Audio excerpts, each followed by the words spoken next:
Oikodome es una palabra griega del Nuevo Testamento que se traduce al español como edificación. Esa es la palabra con la que hemos identificado nuestro espacio de estudio bíblico y devocional. Cada semana, los miércoles a las 7 de la noche, en nuestro canal de YouTube. Acompáñanos para que estudiemos la Biblia y la podamos entender cada día mejor. Parceros o amigos, si usted piensa que vamos a definir una de estas dos palabras como la correcta y otra como incorrecta, lamento desilusionarlo. El tema no es la palabra. Las palabras van cambiando con los tiempos. Algunas palabras tienen un origen justo, un origen claro, un origen determinado. Otras a veces simplemente son dichos que surgen en ciertos círculos. Recuerdo por allá en los años 90 cuando empecé a escuchar esta palabra en Medellín, que había mucha polémica, mucha controversia acerca de el uso de la palabra parcero. Algunos explicaban el origen en lugares de baja reputación, en círculos de baja reputación, o con un significado, un contexto, una connotación peyorativa.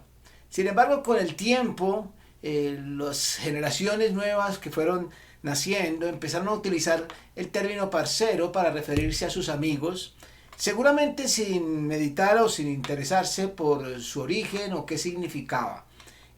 Hoy en día muchos hombres y mujeres, la juventud, utiliza este término en ese sentido, sin una connotación, digamos, negativa o peyorativa. Por eso el problema no es cuál palabra se debe utilizar. Estamos en el mes famoso del amor y la amistad, y vale la pena en esta época o por estos días meditar en lo que es la amistad, independientemente de la palabra que se utilice para tratarse entre amigos. Lo importante realmente, así realmente hayan palabras que no sean las más adecuadas, lo más importante es lo que entendemos por esa relación de amistad, sobre todo desde un concepto cristiano. ¿Qué es realmente la amistad? Una amistad cristiana. ¿Qué podemos considerar verdaderamente amistad? Sobre todo en medio de tantos elementos culturales que a veces permean el concepto también cristiano de la amistad. Podríamos llamar más bien, o también a este estudio, a esta reflexión, como amistad con sabiduría. Cómo llevar a cabo, cómo edificar, cómo construir relaciones de amistad con sabiduría. Y recordemos bien la sabiduría de lo alto, la sabiduría que tiene que ver con el conocimiento de Dios. Nunca perdamos de vista nuestro fundamento. El temor de Dios es el principio de la sabiduría. ¿Cómo aplicar entonces a las relaciones de amistad ese principio de la sabiduría que es el temor de Dios? Y hay algunos proverbios en el capítulo 17 que nos permiten establecer algunas afirmaciones con respecto a la amistad. No lo agota, no lo cubre todo, pero por lo menos nos permite establecer algunos principios, algunas pautas de lo que es la amistad. Así que les invito a que abran sus Biblias en el capítulo 17 de los Proverbios y veamos algunos de estos principios. Proverbios capítulo 17, y vamos a leer algunos proverbios salteados, no en un orden determinado. Vamos a comenzar con el versículo 9. Versículo 9 dice así: el que cubre la falta busca amistad, mas el que la divulga aparta al amigo.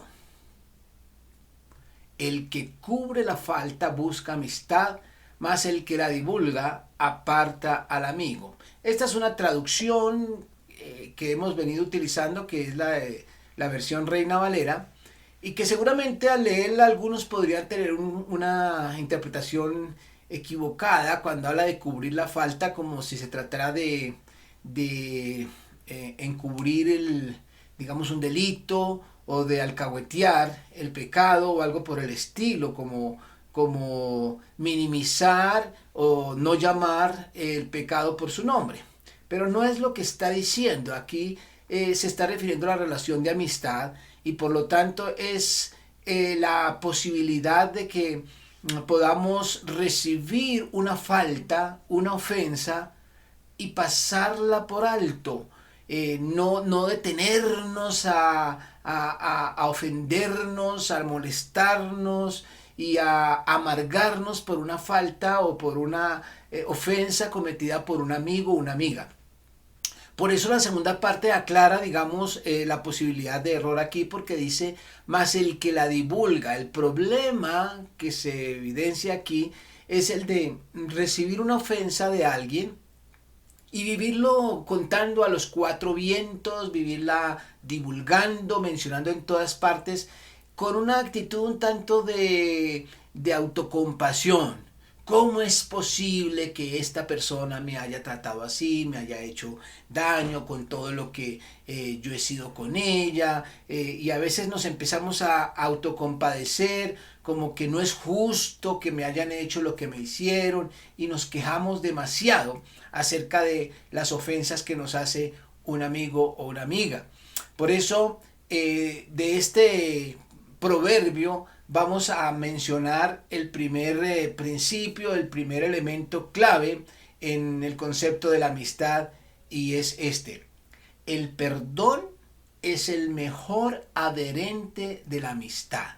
Cuando hablamos del que cubre la falta, no se está refiriendo a la alcahuetería o a la complacencia con el pecado, sino a pasar por alto una ofensa recibida de un amigo o de una persona a la que amamos. Por eso hay algo que como amigos siempre debemos tener como parte de nuestro carácter y de nuestra disposición en las relaciones, y tiene que ver con el perdón.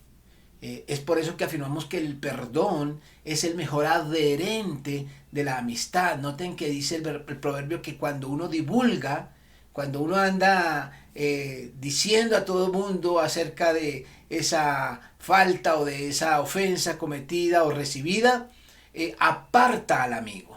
Mientras que el que cubre la falta busca amistad, es decir, mantiene la amistad, mantiene la relación. Repito, el perdón es el mejor adherente de la amistad. Poder pasar por alto esas pequeñas o grandes ofensas que a veces recibimos en una relación de amistad. En segundo lugar, vamos a mirar lo que nos dice el versículo 14. Dice así: el que comienza la discordia es como quien suelta las aguas. Deja pues la contienda antes que se enrede. Es interesante esta comparación que hace con soltar las aguas al hablar de el que comienza una discordia. Yo no sé cuántos han tenido la oportunidad de estar frente a una represa desbordada, o ver el desbordamiento de una represa, de un río, o abrir las compuertas de una represa, y cómo la fuerza de las aguas es incontenible. Cuando hay un desbordamiento de este tipo, es algo que ya no se puede contener. Y con eso lo compara al que comienza una discordia. El que comienza una discordia es como quien suelta las aguas.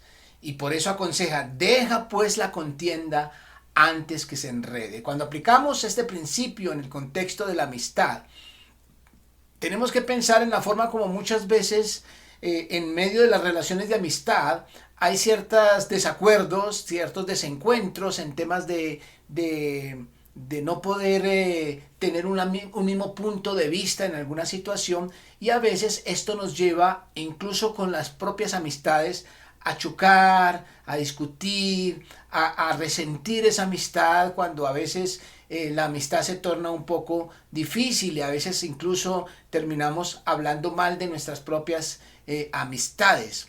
Y por eso podemos con base en este proverbio mencionar un segundo elemento de la amistad con sabiduría, y es esto: mantener la relación es mejor que tener la razón. Ya en algún momento habíamos hablado de algo parecido cuando hablamos de la comunicación, pero aquí lo estamos aplicando particularmente al tema de la amistad. Repito, mantener la relación es mejor que tener la razón. Muchas veces en algún desacuerdo podemos estar seguros, como suele suceder, cada uno desde su punto de vista está seguro de tener la razón. Y eso está bien. El problema es cuando no podemos dejar de imponer esa razón y cuando iniciamos una discordia porque no se me reconoce la razón. A veces guardar silencio, a veces retirarse un poco de la discusión puede ser visto como un acto de debilidad, puede sentirse uno como que perdió. Si me callo es como si yo hubiera perdido la discusión, es como si le estuviera dando razón a la contraparte, y a veces nos cuesta trabajo sentir que estamos derrotados en ese sentido, retirarnos un poco de nuestro derecho y de nuestra razón, nos cuesta bastante trabajo, pero a veces eso es lo valiente y lo necesario, sobre todo para mantener la relación. Esa amistad es mucho más valiosa que la razón que podamos tener en una discusión pequeña o grande. Así que repito, mantener la relación es mejor que tener la razón. Es muy importante aplicar esto en nuestras relaciones de amistad. En tercer lugar, vamos a ver lo que nos dice el versículo 15 a continuación.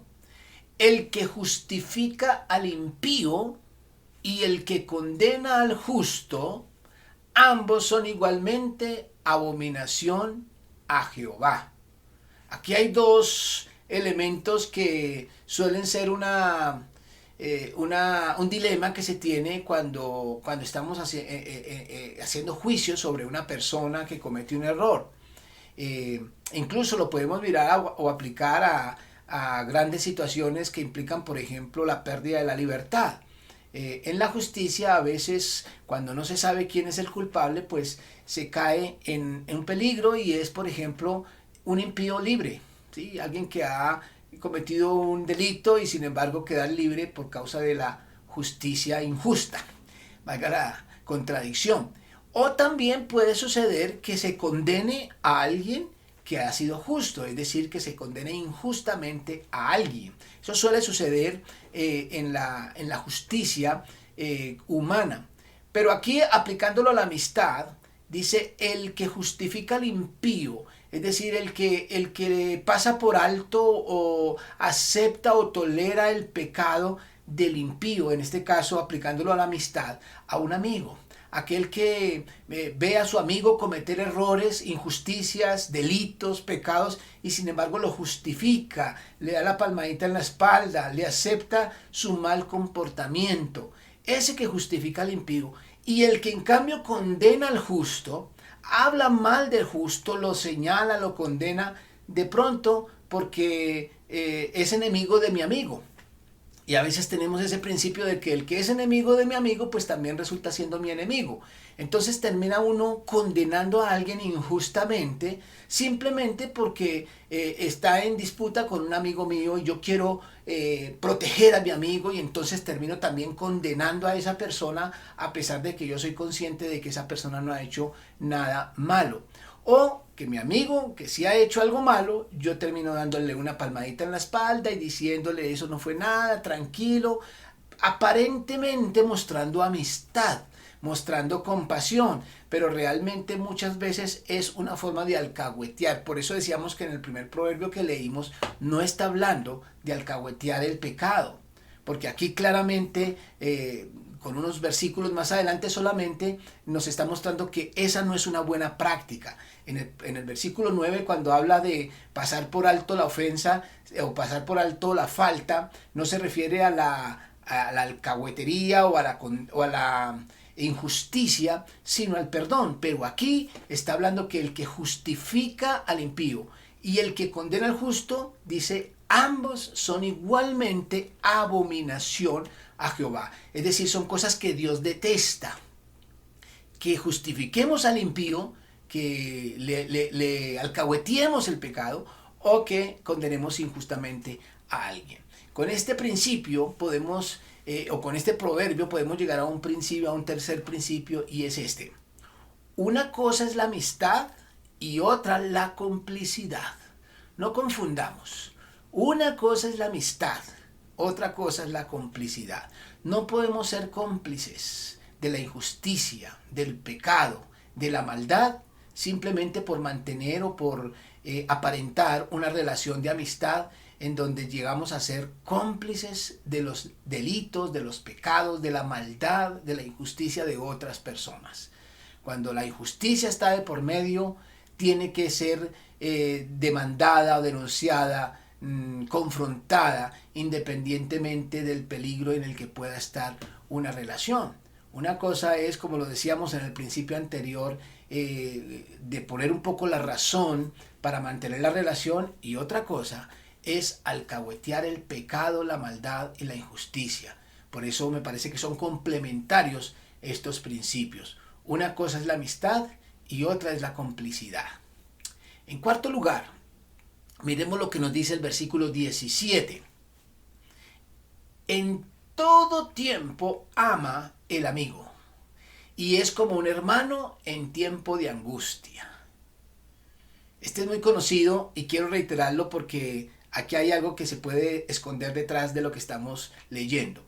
En todo tiempo ama el amigo, y es como un hermano en tiempo de angustia. Aunque es muy conocido, hay un error que se ha llegado a cometer, y es que cuando leemos este proverbio lo buscamos aplicar a nuestros amigos como diciendo: el que no me ama realmente en todo tiempo no es mi verdadero amigo. Es decir, pensamos es en recibir amor, en recibir apoyo. Y cuando alguien no me muestra ese amor y ese apoyo que este proverbio dice que debería mostrar, entonces yo digo: no, ese no es un verdadero amigo. Pero este proverbio debe enseñarnos no es a lo que debemos recibir, sino a lo que debemos dar. Es decir, si yo soy amigo, si yo tengo una amistad, yo debo amar y mantener esa relación desde mi punto de vista, desde mi posición. No depende de lo que yo recibo. La verdadera amistad, como nos enseñó Jesús, no es recibir, sino dar. Por eso cuando aplicamos este proverbio a nuestra propia vida, tiene que decir: en todo tiempo amo como un amigo y soy como un hermano en tiempo de angustia. No es si los demás son así conmigo, sino cómo soy yo, cómo practico mis relaciones de amistad. Esto es algo que nos permite mencionar este cuarto principio de una verdadera amistad o de una amistad con sabiduría, y es este: la lealtad, que es de lo que está hablando este proverbio. La lealtad no depende de la reciprocidad. Escuche bien. Usted no debe depender si recibe así como usted da para saber si sigue amando, si sigue apoyando, si sigue viendo y cuidando de una amistad. No es lo que usted reciba, no depende de reciprocidad. Cuando hay reciprocidad, maravilloso, hay justicia, hay, por así decirlo, empate, ahí de lado y lado, maravilloso. Pero la lealtad no debe depender de eso. Yo no puedo esperar amar solamente si soy amado, dar solamente si recibo, sino mostrar esa amistad. Cuando Jesús le dijo a sus discípulos: ya no los voy a llamar siervos, sino amigos, los discípulos no habían sido tan leales como uno podría pensar. Incluso Jesucristo les tuvo que decir muchas veces: hombres de poca fe. Al final recuerden lo que pasó con Pedro y con Judas. Los discípulos buscaban siempre poder, siempre una posición. Ellos no tenían mucha lealtad, que digamos. Pero Jesús les dijo: ustedes son mis amigos porque lo que el Padre me ha dado yo les he dado. Jesús fue el que estuvo dispuesto a dar la vida. Y dijo: por eso no hay mayor muestra de amor que uno dar su vida por sus amigos. Y Jesucristo dio su vida por sus amigos. No fueron los discípulos los que dieron la vida por él, sino él por ellos. Así que Jesús no dependió de lo que ellos le daban para Él amarlos, sino que Él los amó hasta el fin, como dijo en su oración de Juan capítulo 17. Así que se aplica perfectamente a Jesús ese en todo tiempo ama el amigo y es como un hermano en tiempo de angustia. Recordemos entonces, la lealtad no depende de la reciprocidad. En quinto lugar, vamos a ver lo que nos dice el versículo 18. El hombre falto de entendimiento presta fianzas y sale por fiador en presencia de su amigo. Este es un proverbio que genera cierta controversia porque habla de las fianzas, ¿no? de los préstamos, de ser fiador. Y algunos lo entienden de una forma literal, es decir, ser fiador es pecado, aunque este proverbio, recuerden los proverbios, hablan es de sabiduría, no hablan de una doctrina sobre el pecado, sino sobre ser sabio en el caminar con Dios. Y por eso aquí dice el hombre falto de entendimiento, aquí no dice el hombre perdido o el hombre pecador o el hombre que está condenado al infierno, no, el hombre falto de entendimiento, es decir, el necio, el tonto, por decirlo de alguna forma, dice, presta fianzas y sale por fiador en presencia de su amigo. Yo no quiero entrar en la discusión sobre qué tan bueno o tan malo sea ser fiador, si es pecaminoso o no. En mi opinión y basado en la palabra de Dios, creo que el problema no es prestar o fiar a alguien, ¿no? Sino el problema es cuando yo dependo de que me devuelvan las cosas. Cuando yo le presto a un amigo y dependo de que me devuelva y estoy siempre esperando el regreso de ese dinero, pues seguramente la relación está en peligro cuando no hay una devolución y cuando no hay un pago de intereses como debe ser. Por eso mi consejo es, si usted quiere ser fiador, está bien. Lo importante es que esté dispuesto a pagar la deuda de su amigo sin amargarse con él, sin romper la relación de amistad. Si usted cree que cuando es fiador está dispuesto a personarse de ese pago, que usted va a pagar por esa persona, hágalo tranquilo, porque no está en peligro la relación, ni la deuda tampoco, porque usted la va a pagar. Pero si usted sirve de fiador solamente porque él le dice yo me encargo, usted no va a tener ningún problema y su paz se va a perder si su amigo no paga, tenga cuidado, porque esto puede traerle problemas. Pero al margen del entendimiento de lo que significa ser fiador o no ser fiador, permítanme decir este principio que tiene que ver con la amistad. Los negocios pueden generar una amistad interesada. Tenga esto en cuenta. Los negocios pueden generar una amistad interesada. Hay muchas personas que se muestran muy amigables cuando esa persona de la que son amigos representa una buena oportunidad, cuando esa persona representa una buena posibilidad de conseguir intereses, de conseguir regalos. Es fácil uno, digamos que adular y acercarse a esas personas que por sus posesiones o por sus posibilidades económicas o por sus cargos importantes pueden representar una buena palanca, como decimos nosotros. Entonces a veces uno muestra gran amistad con esas personas que le sirven a uno y que son importantes en un momento de necesidad. Entonces puede ser que detrás de esa amistad se esconda más bien un interés personal. Entonces es peligroso uno llegar a confundir el amor y la amistad de una persona con el interés por el que yo tengo por esa persona. O viceversa.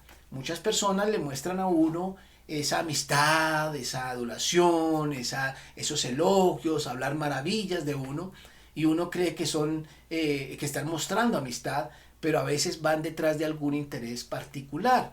Entonces por eso la amistad allí se vuelve algo muy relativo. Es muy común, por ejemplo, que amistades o grandes amistades terminen siendo a veces grandes enemigos o guardando rencores entre ellos porque eran muy cercanos y por algún asunto de negocios, de un pago que no se hizo, de una, digamos, de que alguien metió a su amigo en un problema y que le tocó pagar y terminan siendo grandes enemigos por asuntos de negocios. No hay que confundir los negocios con la relación.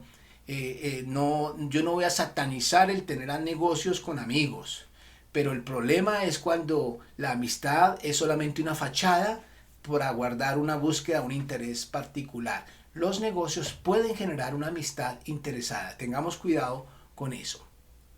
En sexto lugar, versículo 19 dice, el que ama la disputa, ama la transgresión, y el que abre demasiado la puerta, busca su ruina. Es muy interesante este proverbio. El que ama la disputa, ama la transgresión. Y el que abre demasiado su puerta o la puerta, busca su ruina. El que ama la disputa, la discordia, los conflictos, ama también la transgresión, es decir, el pecado, la injusticia. Cuando se anda buscando cómo pelear con alguien o cómo hablar mal de alguien, detrás de eso siempre hay pecado. Pero añade el que abre demasiado la puerta. ¿Qué quiere decir esta figura? Abrir demasiado la puerta busca su ruina. Cuando aplicamos esto a la amistad, permítanme decirlo de esta manera. Una cosa es la amistad y otra la compinchería. Hay a veces relaciones que parecen grandes amigos, pero realmente son compinches. ¿Cuál es la diferencia entre la amistad y la compinchería? El compinche, por eso lo aplico en este proverbio, es el que con su amigo está buscando siempre esa disputa, haciendo, digámoslo así, rosquitas. Entonces se arman grupitos de amigos, estos contra aquellos, y se habla, estos hablan mal de aquellos, ellos hablan mal de estos, y hay una cantidad de situaciones de conflictivas entre grupos de amigos, donde una pareja, por ejemplo, de compinches, viven hablando mal de una tercera o cuarta persona y empiezan allí las disputas, esas compincherías, ese clasificación de mi mejor amigo, de mi mejor amiga, muchas veces resulta siendo compinchería que genera resentimientos con otras personas. Y terminan aquellos que son compinches, sean hombres o sean mujeres, porque esto lo podemos ver en ambos sexos, tanto en los hombres como en las mujeres. Esas compincherías generan a veces rencillas con terceras y cuartas personas. Y tal vez a eso se refiere cuando dice el que abre demasiado la puerta, ¿no? El que a veces pareciera que compartieran todo con sus amigos, pero realmente son compinches, y dice busca su ruina. Por eso muchas compincherías terminan en enemistad. Así que hay que tener sabiduría en el manejo de las relaciones, siendo justos con todas las personas. Yo digo que cuando tenemos el concepto claro de amistad que el Señor nos enseñó, que es dar y no recibir, ni siquiera deberíamos tener clasificación de mi mejor amigo, segundo mejor amigo, tercer mejor amigo, cuarto mejor amigo, y por allá termina la lista con mi peor enemigo. Nunca deberíamos hacer clasificación, sino estar dispuestos como cristianos, porque en el mundo se ve eso, pero entre cristianos la amistad debería ser igual. No debemos tener mejores o segundos amigos, como nos enseñó Pablo en la segunda carta a los Filipenses, cuando dice haya entre vosotros ese sentir que hubo en Cristo Jesús. Él dice que debemos amarnos unos a otros, que debemos cuidarnos unos a otros, que debemos mirar el bienestar de los demás más que el propio, pero siempre hablando de toda la hermandad, de toda la comunidad, y no de parejitas de compinches. Una cosa es la amistad y otra la compinchería. Y número 7, el versículo 22, que dice así: el corazón alegre constituye buen remedio, mas el espíritu triste seca los huesos. El corazón alegre constituye buen remedio, mas el espíritu triste seca los huesos. Quiero cerrar con este proverbio, este asunto de la amistad, porque nos permite entender una realidad en las relaciones de amistad. Cuando nosotros somos amigos, Podemos tener un espíritu alegre o un corazón alegre, como dice este proverbio, o podemos tener un espíritu triste. Es decir, a veces tenemos una vida donde todo es queja, todo es tristeza, todo lo vemos oscuro, todo lo vemos difícil y vivimos con ese espíritu de tristeza. Y dice, el espíritu triste seca los huesos. Si bien seca sus propios huesos, la persona que todo es negativo, todo lo que ve en la vida es negativo, eso va afectando su propia salud y sus propios huesos. Si lo aplicamos a la amistad, hay que decir que también seca los huesos y daña el ambiente en una relación de amistad. Lo mismo sucede con el caso contrario, cuando comienza el proverbio diciendo el corazón alegre constituye buen remedio. Tenemos que aplicarlo a que es un buen remedio para sí mismo. Cuando alguien tiene un corazón alegre, y en ese sentido podríamos decir que la alegría, la felicidad, es una decisión.